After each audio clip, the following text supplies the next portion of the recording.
जय श्री राम दोस्तों। सब सुख लहे तुम्हारी सरना, तुम रक्षक काहू को डरना। हनुमान जी इतने दयालु हैं कि वो कब प्रसन्न हो जाएंगे आपको भी नहीं समझेगा कि आपका जो इतना बड़ा मुसीबत की घड़ी में आप चल रहे थे या इतनी बड़ी समस्या जो थी वो कैसे इतनी छोटी सी हो गई और आप उससे निकल के बाहर आ गए। बस पूरे भाव और विश्वास के साथ आपने उनको पुकारना होता है, उनकी पूजा अर्चना करनी होती है। अगर आप देखें तो उनको भोग भी आप अगर गुड़ और चना लगा देते हैं, कुछ आपके पास नहीं, बस गुड़ का भोग आप लगा दीजिए, वो उससे भी प्रसन्न हो जाते हैं। आज मैं आपके साथ एक ऐसा ही उपाय शेयर करने वाली हूँ जो मैंने खुद ने किया था। 2-3 दिन पहले मैंने एक वीडियो डाला था, उसमें मुझे बहुत सारे कमेंट आए, लेकिन एक जो कमेंट था वो बहुत ज़्यादा था और वो था कि सरकारी जॉब के लिए क्या कर सकते हैं या आप किसी भी प्राइवेट जॉब के लिए भी ये उपाय कर सकते हैं। मैं आपको एक चीज़ बता दूं कि मेरे हस्बैंड काफ़ी टाइम से जॉब कर रहे हैं, लेकिन पिछले साल की बात है, उनको उनके मैनेजर ने अचानक से बोल दिया कि कल से आप जॉब पर नहीं आएंगे। आप समझ सकते हैं कि एक मिडिल क्लास फैमिली का मेन इंसान अगर जॉब नहीं है उसके पास तो बाकी के खर्चे कैसे चल सकते हैं। और फिर ऐसा भी नहीं था कि पहले मतलब उन्होंने कितनी बार जॉब उनकी स्विच की थी। जैसे आपको पता होगा कि कोविड के टाइम में भी बहुत से लोगों को जॉब नहीं था। उस टाइम में भी मेरे हस्बैंड को 1 से 2 हफ्ते के अंदर अंदर जॉब लग गई थी। और कई बार ऐसा हुआ था कि 1 हफ्ते के अंदर, 2 हफ्ते के अंदर, ज़्यादा से ज़्यादा 1 महीने के अंदर अंदर उनको जॉब लग जाती है। वो स्विच करते हैं या जैसे कंपनी चेंज करते रहते हैं तो। लेकिन इस बार सिचुएशन ऐसी हो गई थी कि देखते देखते 8 महीने हो गए थे और उनको जॉब ही नहीं लग रही थी। ऐसा नहीं था कि वो जॉब नहीं देख रहे थे, जॉब देख रहे थे, इंटरव्यूज़ के लिए भी जा रहे थे, लेकिन सिलेक्शन नहीं हो रहा था। और तब हमारी परिस्थिति ऐसी हो गई थी कि अब क्या करें, क्योंकि आप समझ सकते हैं कि बच्चों के स्कूल हो गए, घर के बाकी छोटे मोटे खर्चे हैं और भी बहुत कुछ होता है। तब मैंने ये संकल्प लिया था हनुमान जी का 11 दिन का, और आप यकीन मानिएगा 8 दिन में ही मेरे हस्बैंड को डायरेक्टली एक कंपनी से कॉल आता है और इस बार उन्होंने इंटरव्यू भी नहीं लिया। उनको बोला कि आप बताओ कि आप कब फ्री हो और आप कब से ज्वाइन करोगे। तो ये सब प्रभु श्री राम जी की और हनुमान जी की ही कृपा है। मेरा उनमें अटूट विश्वास है, वो जो भी करेंगे अच्छा ही करेंगे, और यही विश्वास आप में भी होगा, तभी आपका जो पूजा है, जो संकल्प आप ले रहे हैं वो फलित होगा। मुझे बहुत सारे ऐसे भी कमेंट्स आते हैं कि हमने काफ़ी टाइम से पूजा पाठ कर लिए, हमने बहुत सारे उपाय कर लिए, संकल्प कर लिया, लेकिन फिर भी हमको कुछ भी उसका मतलब फल नहीं मिल रहा है। तो कमी आपके पूजा करने की पद्धति में हो सकती है। आप एक बार प्लीज़ गौर करके देखिए कि जो तरीका आपको बताया जा रहा है, क्या आप सही से वो तरीका कर रहे हैं।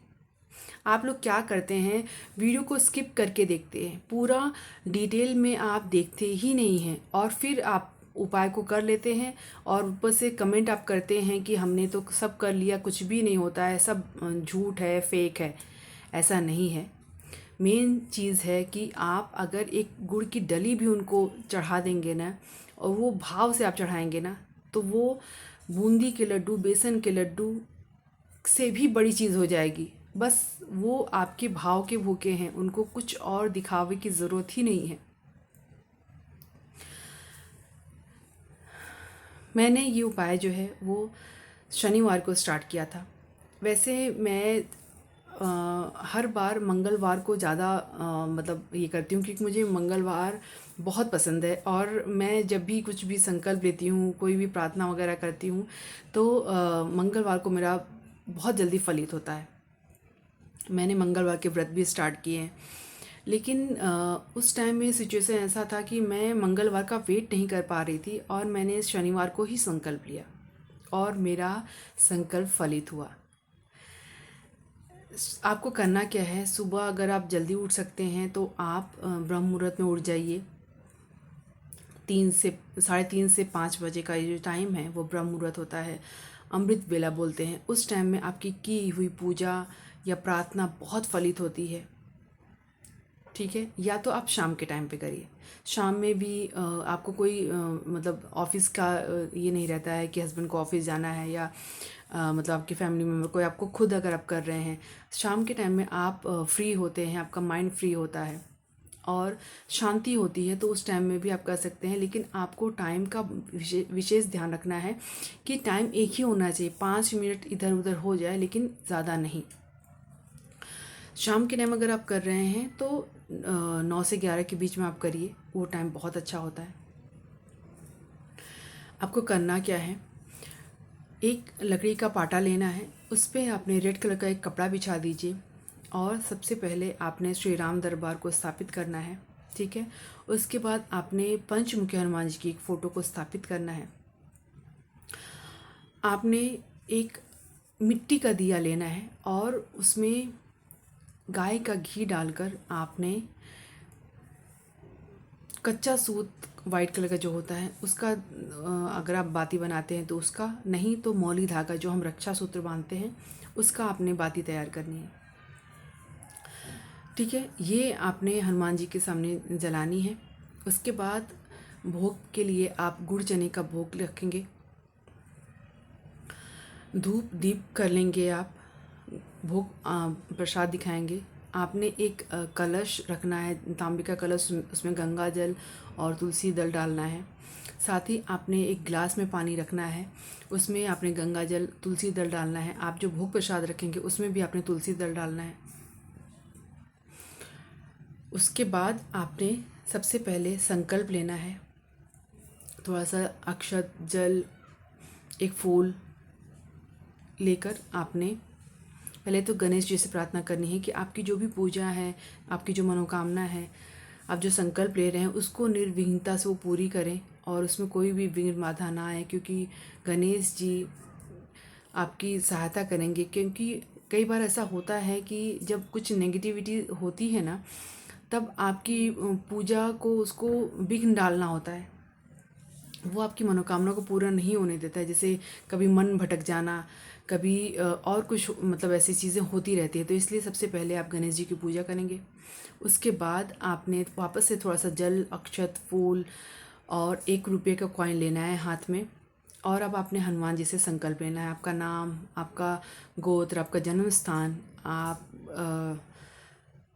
किस जगह से अभी संकल्प ले रहे हैं, कौन से दिन ले रहे हैं, कौन से टाइम ले रहे हैं, आपकी मनोकामना क्या है और हिंदी जो मतलब चल रहा है विक्रम संवत के हिसाब से कौन सा तिथि आज का है। ठीक है, ये सब कुछ बोलने के बाद आपने 11 दिन का संकल्प लेना है। वो सब होने के बाद आपने ये जो जल लिया है वो हनुमान जी के चरणों के पास आप छोड़ देंगे। उसके बाद आपने एक भोजपत्र लेना है। ठीक है, भोजपत्र पे आपने रेड कलर के पेन से सबसे ऊपर आपने ओम गंगणपतये नमः, ओम गंगणपतये नमः, ओम गंगणपतये नमः 3 बार लिखना है। उसके बाद आपकी जो मनोकामना है वो आपने लिखनी है और लास्ट में आपने ओम रामदूताय नमः, ओम रामदूताय नमः, ओम रामदूताय नमः 3 बार लिखनी है। ठीक है, उसके बाद आपने उसको फोल्ड कर देना है। फोल्ड करने के बाद आपने हनुमान जी की जो फ़ोटो रखी है उन फ़ोटो के नीचे, या मूर्ति अगर आपके पास है तो मूर्ति के नीचे आपने उसको रख देना है। ठीक है, और उसके बाद आपने सबसे पहले तो 108 बार राम नाम का जाप करना है। साथ ही आपने 11 बार हनुमान चालीसा का पाठ करना है, 1 बार हनुमान अष्टक करना है और लास्ट में आपने हनुमान जी की आरती करनी है। और इसके साथ ही साथ आपने एक बुक बनानी है 11 दिन के लिए, नोटबुक, और रेड कलर के पेन से आपने उसमें 108 बार राम नाम लिखना है। ये जब आप संकल्प करेंगे तो ये सब कुछ आप बोलेंगे कि आप इन 11 दिनों में ये चीज़ें करेंगे। मतलब 108 बार राम नाम लिखेंगे। एक माला आपने राम नाम का जाप करना है, 11 बार हनुमान चालीसा का पाठ करना है, एक बार हनुमान अष्टक और एक बार हनुमान जी की आरती लास्ट में। ये आपको 11 दिन तक कंटिन्यू करना है, ठीक है। जब 11 दिन हो जाएगा तब आपने वो जो आपने रखा है लिख के, आपका जो भोजपत्र है वो आपने उसको रोल करके मौली धागा से अपने हनुमान जी की जो फ़ोटो है ना, आपके मंदिर में आप लगाएंगे जहाँ भी, वहाँ पर आपको उनके फ़ोटो के चरणों के पास ही रखनी है तब तक, जब तक आप जिस मनोकामना को आप कर रहे हैं ना वो पूरी नहीं होगी तब तक।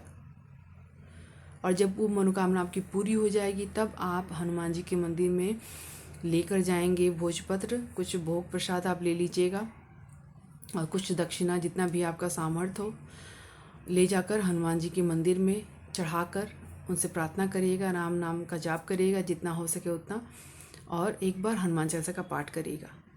आप ये उपाय करके देखिएगा, आपकी कोई भी बड़ी से बड़ी मनोकामना वो पूरी होगी, क्योंकि मैं उसकी गारंटी आपको दे सकती हूँ, मेरी मनोकामना पूरी हुई है। बस आप पूरे श्रद्धा और विश्वास के साथ ये करिएगा। वीडियो में लास्ट तक बने रहने के लिए आप लोगों का बहुत बहुत धन्यवाद। वीडियो अगर पसंद आए तो लाइक और सब्सक्राइब जरूर से करिएगा। चैनल पर अगर नए हैं तो कमेंट में प्रभु श्री राम जी का, प्रभु बालाजी का नारा लगाना मत भूलिएगा। मिलते हैं हमारे नेक्स्ट वीडियो में, तब तक के लिए जय श्री राम, जय प्रभु बालाजी।